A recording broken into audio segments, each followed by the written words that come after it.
Daemon and Rhaenyra are in a world of their own. They share a wild appetite for freedom and power.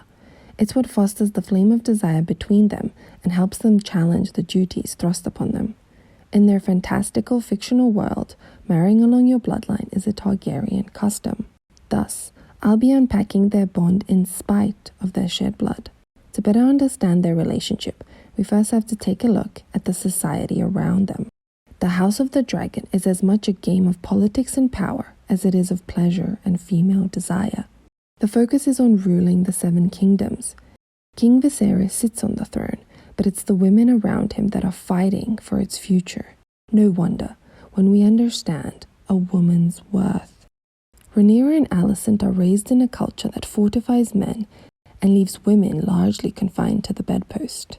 Produce a male heir or perish. It's this very quest that kills Aemma, Rhaenyra's mother. And it's a man, once again, that pulls the trigger. When both wife and son go to the grave, he has a change of heart. Perhaps his daughter can rule, after all. One would imagine this grief would strengthen Rhaenyra and Alicent's friendship. They both know the pain of losing a mother. Yet, things can't be that simple in King's Landing. Alicent's father, Otto, is Hand of the King, and his head is never far from a scheme. He encourages Alicent to comfort the king. I thought you might go to him, offer him comfort. In his chambers. She obliges in secret and succeeds to become his new wife. Queen Alicent performs her duty and produces a male heir. Her son Aegon is an increasing threat to Rhaenyra, who already felt utterly betrayed by her best friend. Alicent still fosters some hope their friendship can recover. She enjoys Rhaenyra's search for a husband. Once married, they can both enjoy the dutiful life of a woman. How romantic it must be to get imprisoned in a castle and made to squeeze out to heirs. But Rhaenyra has other ideas, and it's Daemon that helps her release her desires. Daemon and Rhaenyra's fondness is immediately apparent. He gives her a necklace that she proceeds to wear everywhere. Turn around.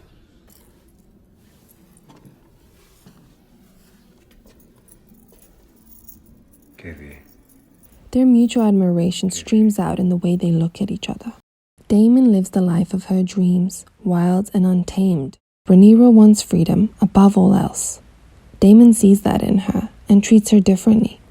He respects her courage to challenge him. The space between them is open and vulnerable, where they can reveal truths to one another they wouldn't otherwise.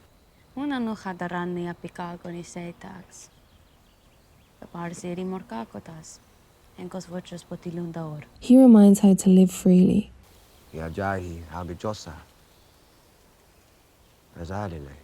By speaking in High Valyrian, they can flirt and share their fears without prying ears. It's the secret language of their seduction. As Rhaenyra comes of age, so do expectations of marriage. Since you came of age, I've been slowly drowning in a lake of parchment flung from every corner of the realm. Marriage proposals all. And I have tried, often, to discuss it with you. But you've refused me at every turn. That is because I do not wish to get married. Even I do not exist above tradition and duty, Rhaenyra! Even if suitors line up, her interest falters. This was never the life she imagined for herself. It takes Daemon to awaken the fire burning beneath. He sees her for who she is, and shows her how to honor her female desire. What is this place? It's where people come to take what they want.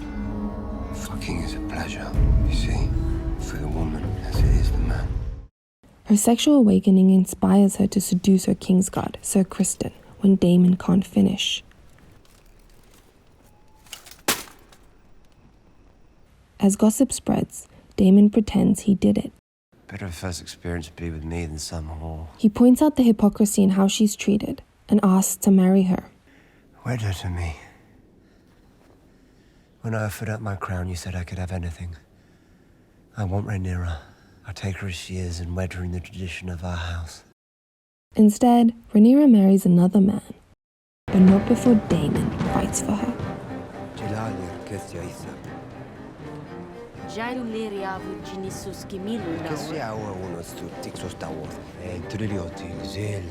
She recites back what he taught her.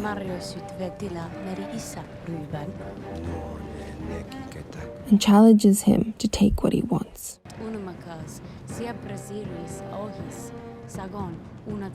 Their relationship is one of risk and understanding. Power games arouse them. They're in their own little bubble, but they can't get exactly what they want just yet.